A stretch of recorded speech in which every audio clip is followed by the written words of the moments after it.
Welcome to Caldwell Associates Business Critical Problem Solving Case Study. This particular case study involves a luxury SUV body side stamping operation. Also, we use design of experiment, which is a Lean Six Sigma tool to cost effectively examine and run experiments without trial and error and just guessing. It's a systematic approach, and we'll get into that once we go through the case study. But the case study ran from June to November because we were working with steel and we had the processed steel. Let me set up the critical, what a critical business problem solving looked like in this case study. First, we had the steel mill, and the steel mill was providing steel for the entire vehicle. And in this case, the left and right body side stamping was having small, tiny zinc flake when they actually ran the stamping, which was not good.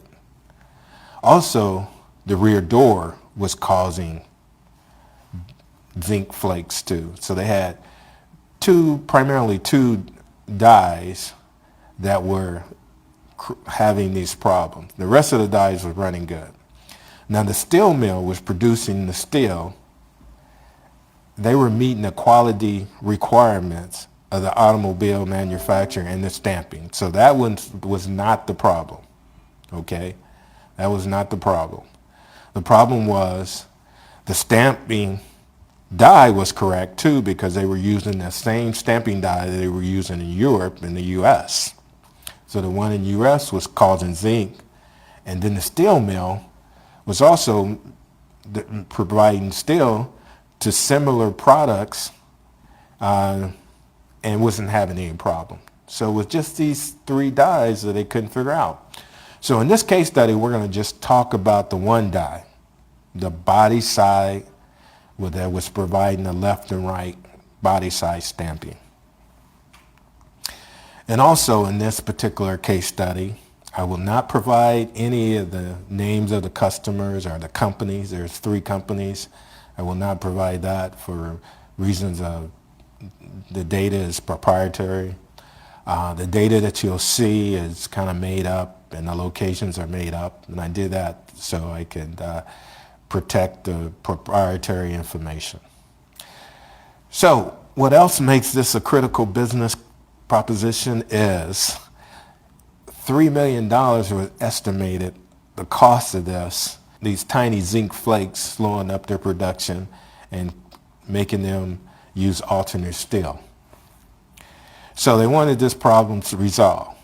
So when I came involved, there was the automaker that was located in Charlotte, North Carolina.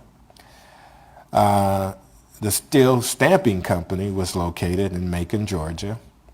The mill, that was primary mill, was located in Dallas, Texas. And they had a sister plant in Montreal, Canada. So my high-level approach was, number one, was partner with the steel mill. The steel mill hired me to lead the DOE. So I told them I would lead it. I'd do all the calculations. They wouldn't have to worry about that. I would team up with their black belts and their subject matter expert, their engineers. And what I actually did was I told them that I would do all the calculation and share the data and also show them how I did it, so that way they could learn from my approach, and the next time they had this problem, they would be able to do it by themselves. So building their internal capabilities, because that's the way Caldwell and Associates like to do it. So next thing I had to do was get a complete understanding of the mill operations in both plants, in the Montreal plant and also in the Dallas plant. So my next high-level step was to team up with the stamping company. I got with the stamping company and tell them that I would lead the DOE also, and I would also make sure that I shared the information with their black belts and they're a subject matter expert. Again, teaming up with them, creating a cross-functional team in both companies, and project managing this so we can build capabilities in their company. Also, I wanted to get a complete understanding of their requirements, what they wanted and what they actually desired. That way I get the voice of the customer. And then the last thing we did when I met with the automobile manufacturer, I kind of eased their concern that we knew what we were doing and we were going to do it correctly and we're going to get down to the root cause. This next slide shows you a multi-regression analysis, generic equation that was utilized in this problem solving.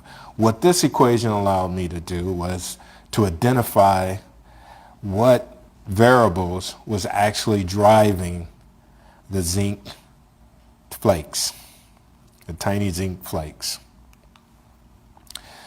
So we set up the DOE. It was a 2x2 DOE. And what you see is the two critical variables, roughness and peak count.